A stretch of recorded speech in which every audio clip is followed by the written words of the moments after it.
Noong bata pa si Dan, maaga siyang natutulog gabi-gabi. Nagbabasa muna siya ng magandang kwento. Pagkatapos ay ititikit na niya ang kanyang mga mata hanggang sa siya'y makatulog ng mahimbing hanggang sa pagsikat ng araw sa umaga. When Dan was little, he used to sleep early every night. He first reads a good story, then closes his eyes till he falls into a deep sleep until the sun rises the next morning. Isang gabi, bubuklatin na sana ni Dan ang kanyang aklat nang may napansin siyang liwanag na naggagaling sa bahay niya Nina Mang Juan. Kay liwanag Nina Mang Juan. At parang masaya doon. Ano kayang nangyari doon? One night, as Dan was preparing to read his book, he noticed a glimmering light coming from Mang Juan's house. It's so bright in Mang Juan's house, and the place looks so happy. I wonder what's going on there.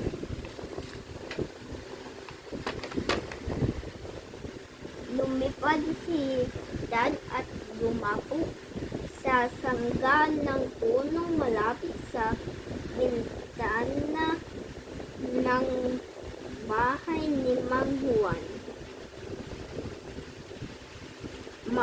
Nakita niya si Isko Tungkol na nakakapit sa sangga ng punong iyon.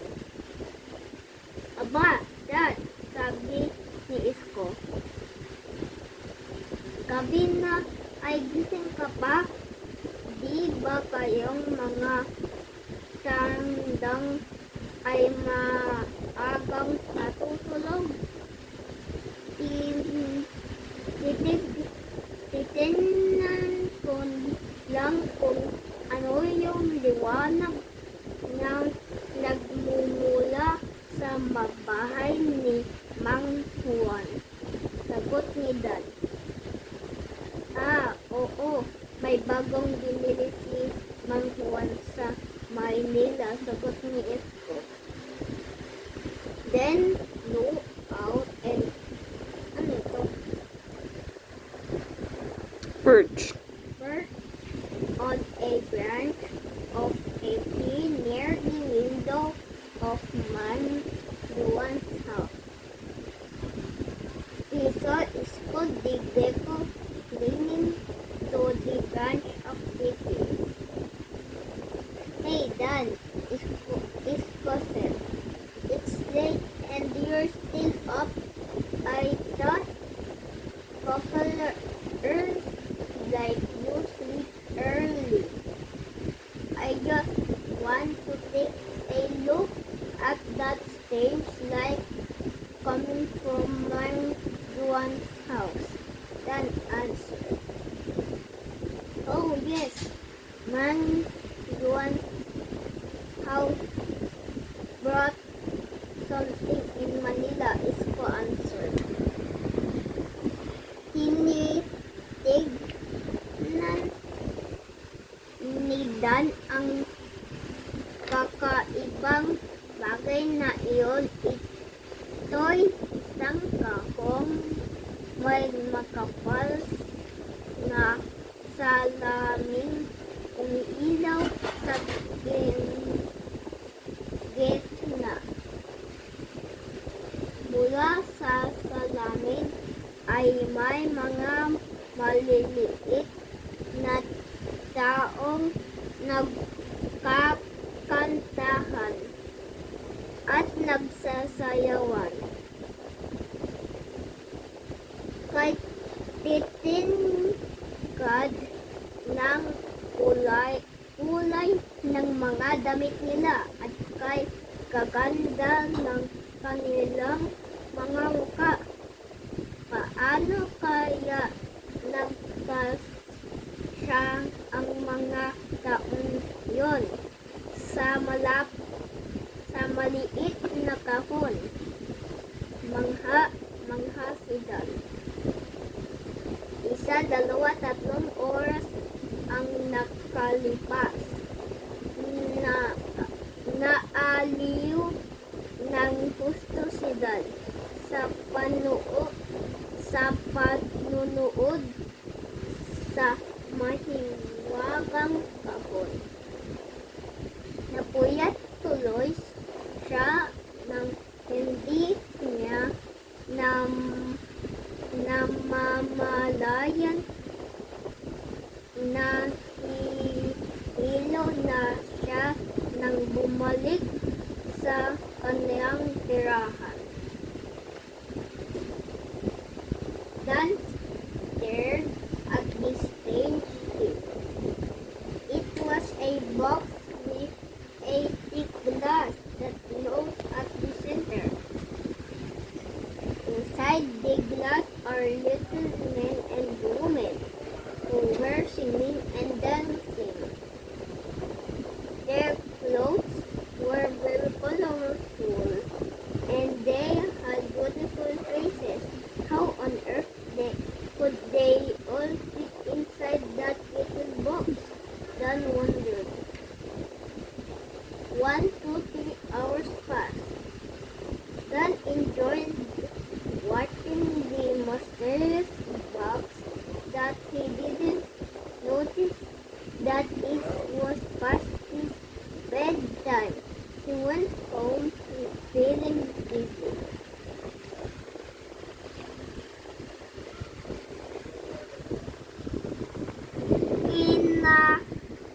Kinaumagahan, nagsisimula pa lamang sumikat ang araw ng tiktalaudan. Bumaba ka na dito, sigaw ni Tikbunik. Huwag ka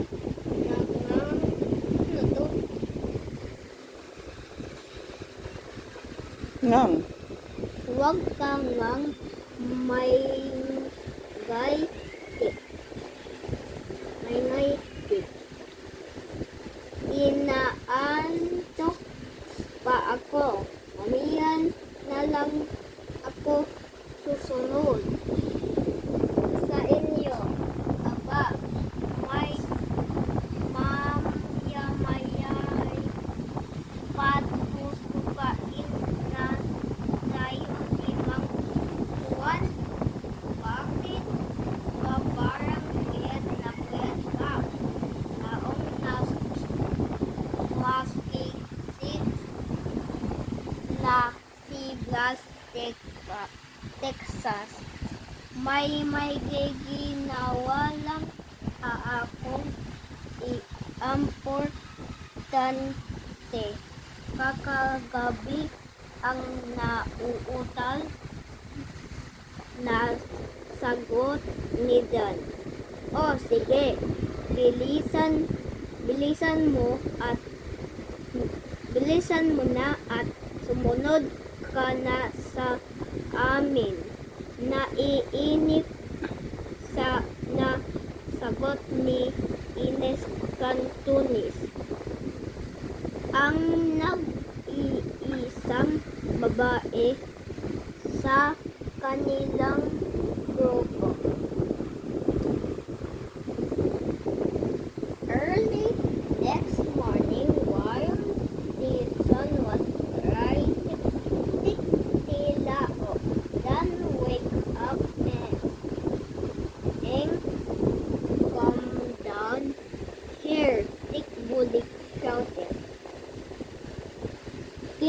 quiet, think I'm still sleepy.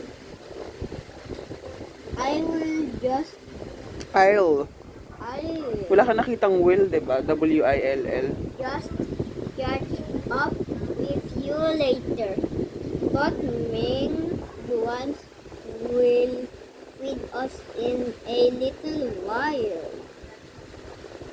How come you're still so sleepy? The handsome glass taxes asked. Well, I just did so own thing I for our that last ay night. Dance, ano to? Stuttered. Stuttered. All night, but make it fast and follow us. Ines Cantonis, the only girl in the group, answered. Ano to? Paano basahin sa dahan-dahanin mo lang pagbasa? Empathy.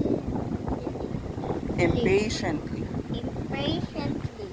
Ay, 13. Saan na ba yun? Siyempre, after mo doon, dito na next. 13? Sa 13. Nawala na yung iba. Sige na, yan na lang basahin mo. Natanggal yung isang page yun. Okay na. Kawawan naman ako. Isang butil na lang ang natira sa akin. Gusto niyang umiyak habang tinutuka ang nag-iisang butil.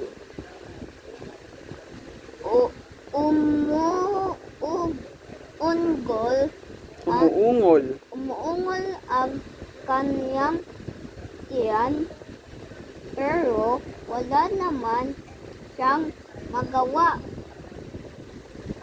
Hinanap ni Dan ang kanyang mga kaibigan para hingan ng pagkain. Sa wakas ay nakita niya ang mga ito na nag-iinsayo, nagpagtilaok na hardin ni namang huwag. For me, only one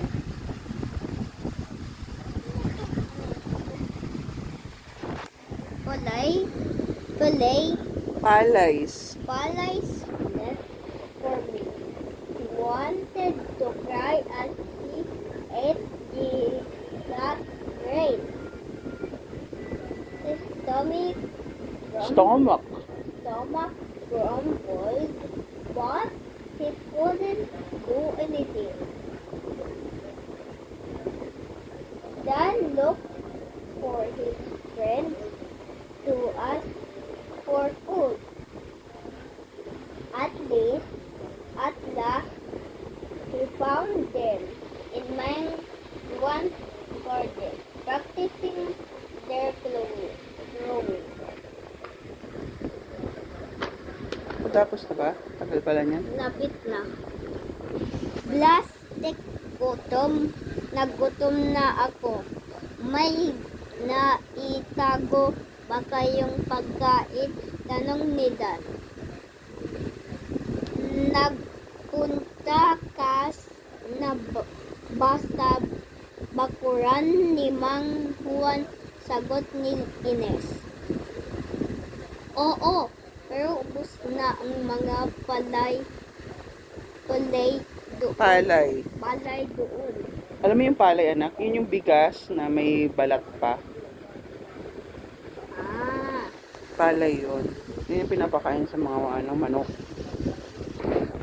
Parang pinapakain ng tatay. pagka wala ng balat, Bigas na ang tawag doon. yung meron, Palay. doon, Ikaw kasi tanghali ka ng gumising. Naubusan ka tuloy paninisi ni Tik. Alam ko ba? Ano, alam ko. Nasaan ang ba dyan? Alam ko na. Di ba malapit ng kapasin ang mga palay sa bukid ni Mang Mario? Doon ka na lang maghanap ng makakain. Tuwa si Blas sa naisip niyang paraan.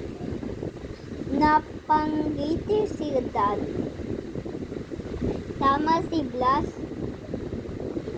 Ganoon na nga ang kanyang gagawin.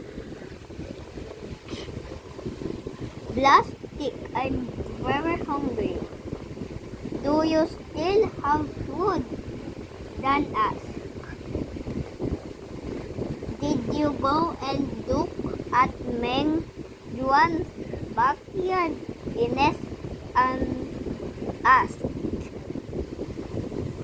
Yes, but there's nothing left for me there. Well, you woke up late, that's why there's no more food left for you. Tik blamed Dan. I know what you can do. I think the palay in Mang Mario's rice field are already ripe. Why don't you go there? Blas was happy with his bright idea. Dan smiled. Blas was right. That's what he would do. Hindi na nag-saya ng panahon si Dan. Agad siyang lumipad papunta sa bukid ni Mang Mario. Kasunod niya ang kaniyang tatlong kaibigan. Ang hindi nila alam ay naroon pala si Yak Bayawak na naghahanap din ng makakain. At ano kaya ang paborito nitong ulam? Ang mga manok na magpupunta Mag ba yan, anak?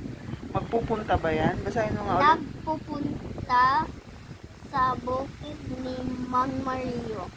Pagdating sa bukid, nakita ni Dan ang isang maliit na puno at dumapos sa sangga nito.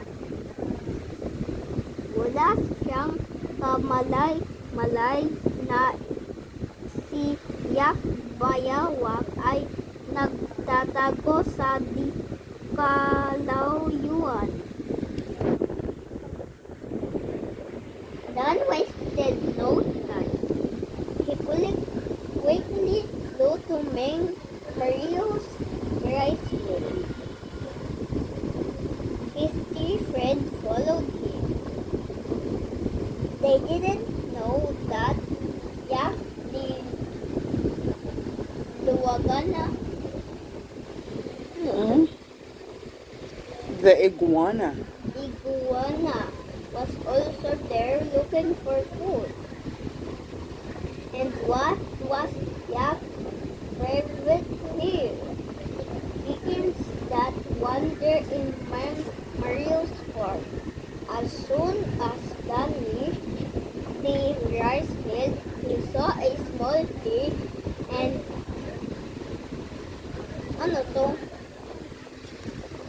Alin?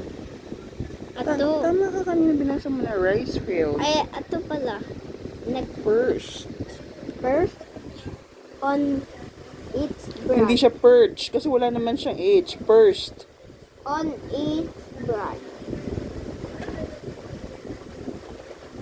He didn't know that the yak was hiding nearby. Ang haba ng page ka na. Ilang page na lang? 9. Tingnan ko. Nalabas na. Alright. 18. Faster. Malapit na. Faster na at nangangalay na ako maghawak. Tutungkain na sana ni Dan ang bunga Bunga, hindi bongga. Bunga. ng palay ng may maramdaman siyang umalaw sa doon ng palay. Ano kaya yun? Tanong ni Sabay. Dinggin sa paligid. Tumalon si Dan sa kanyang nakita. Meron dun sir, sa lagay ni Papa mo ng sabon. Na nag-ipin, nagbayawak ang nakahandang pumagat sa kanya. Dan lipad may bayawag. Narinig niya ang sigaw ni Tik, Blas at Ines. Check mo dyan kung meron pa. Nakalipad si Dan agad. Naman siyang sinunduhan ng kanyang mga kaibigan. Dan was about to pick at a palay. Then, when he felt something moving near the stall.